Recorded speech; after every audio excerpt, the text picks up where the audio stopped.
terminé 2 jours absolument passionnants à Nantes. Est-ce que vous pourriez nous faire une sorte de condensé de ces 2 jours? Eh bien, nous avons hier fait la visite du musée du Château des Ducs qui présentait une exposition sur l'Amazonie. Et nous avons pu admirer des coiffes et des costumes en plumes, en dents de jaguar, en élytres de coléoptères. Toutes ces matières naturelles qui proviennent d'animaux exotiques qu'on trouve en Amazonie et qui aujourd'hui sont protégés par la CITES. C'était la première visite d'hier, dimanche matin.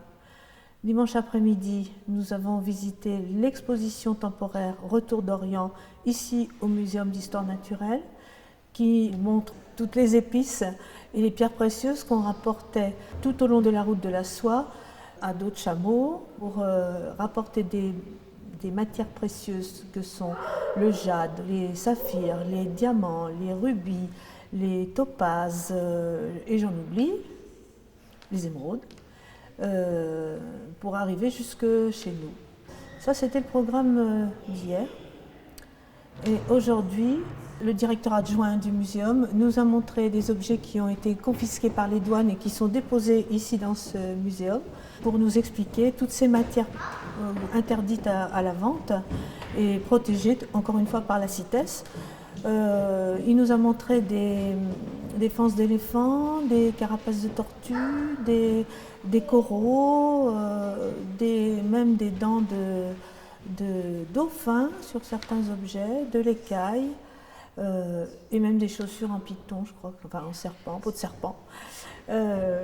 Et je pense que là, tous les membres de notre CNS, notre syndicat professionnel, étaient passionnés par tous les objets qui étaient présentés. Ensuite, M. Rémy nous a montré tous les spécimens qui étaient protégés par la CITES. Il nous a expliqué les espèces, les ordres, etc.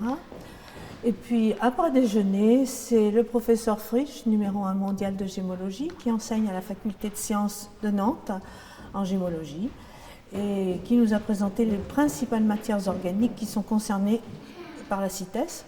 Il nous a parlé de l'écaille, il nous a parlé des coraux, il nous a parlé des perles roses de Strombus giga, il nous a parlé des bénitiers, il nous a parlé de... j'en oublie certainement. Et il nous a fait une démonstration extraordinaire, scientifique, très précise. Et ensuite, ces messieurs du ministère et de l'Adréal nous ont fait un exposé sur toujours ces matières protégées et prohibées pour le commerce ou alors réglementées, voilà, avec l'autorisation ou pas de faire du commerce de certains objets, principalement en ivoire et en corne de rhinocéros, sur le territoire français, sur le territoire européen, dans l'Union européenne, et puis à l'exportation, voilà, avec des autorisations spécifiques à chaque fois. Et donc, vous avez fait une sorte de... chaque matière. Vous avez fait une sorte de florilège des principales matières concernées par le CITES, des réglementations. Il y a eu beaucoup de questions posées. Nous n'avons pas filmé ça parce que nous n'avons pas eu l'autorisation de le montrer, ce qu'on a compris par la suite. Oui. Je crois que les visites d'exposition font partie de ce que vous appelez les journées des élèves experts. Est-ce que vous pouvez nous en dire un peu plus? C'est quoi les journées des élèves experts? Eh bien, ce sont des journées qui ont été organisées uniquement pour les élèves experts, avec un sujet, particulier à chaque réunion, suivant l'opportunité qui se présente dans un musée avec une exposition ou avec une présentation particulière. Là, c'était vraiment formidable parce que ça nous servait d'introduction à cette journée sur la CITES où nous avons réuni tous les experts et tous les élèves experts de la SNES qui étaient concernés par le sujet. Voilà. Marie-Christine, merci beaucoup.